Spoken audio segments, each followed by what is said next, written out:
En adhérant à l'art et la manière, l'idée pour nous est de donner de la visibilité à ces actions que nous avons entreprises maintenant depuis un certain nombre d'années au sein de l'entreprise, de nos salariés essentiellement, et aussi vis-à-vis de nos clients et de nos fournisseurs à l'extérieur.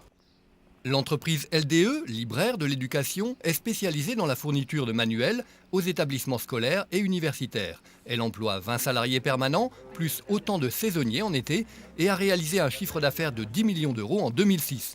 Depuis sa création, elle connaît une croissance importante, fondée sur un service innovant.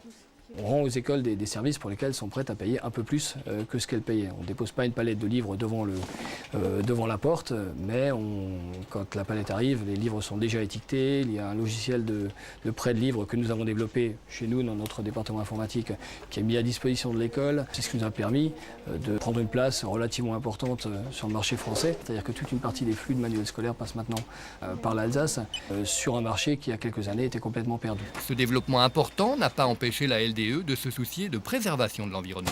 Depuis le début de la LDE, nous avons mis en place un certain nombre de principes. Nous trions les déchets. Toutes nos factures aujourd'hui, ou l'essentiel de nos factures, sont envoyées par voie électronique. Nous réutilisons les cartons dans lesquels sont emballés les manuels qui nous sont livrés par les éditeurs. Et le calage, c'est le papier de recyclage aussi qui provient des journaux de la région.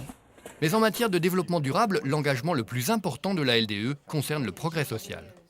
Nous avons mis en place un partenariat avec un collège de ZEP, le collège Solignac, au Neuhof, pour essayer de faciliter l'intégration des jeunes qui sortent de ce collège dans la vie professionnelle, avec des actions dès la fin de la troisième et qui peuvent se poursuivre jusqu'à des jeunes qui sont en BTS chez nous, en BTS par alternance. L'idée, c'est que ça se sache dans le collège et que ça motive un peu d'autres jeunes.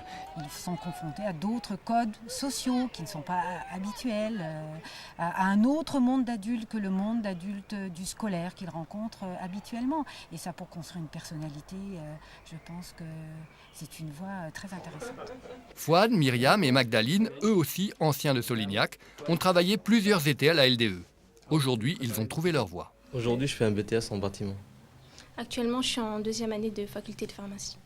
Et à l'heure actuelle, je viens juste de terminer 2 années de classe préparatoire, en prépa HEC. En fait, ma première expérience professionnelle, je l'ai eue ici. Ça a été une première expérience professionnelle, certes, mais l'aventure LDE, c'est une grande famille qui continue en dehors en fait, des périodes où nous sommes salariés LDE. Ils sont constamment là au cours de l'année pour nous aider, démarches administratives, scolaires. Tu ramènes les documents concernant les différentes écoles, comme ça on fera des entretiens bien ciblés, d'accord ? Il faut donner la chance aux jeunes et c'est une entreprise qui nous a donné la chance de montrer ce qu'on peut faire,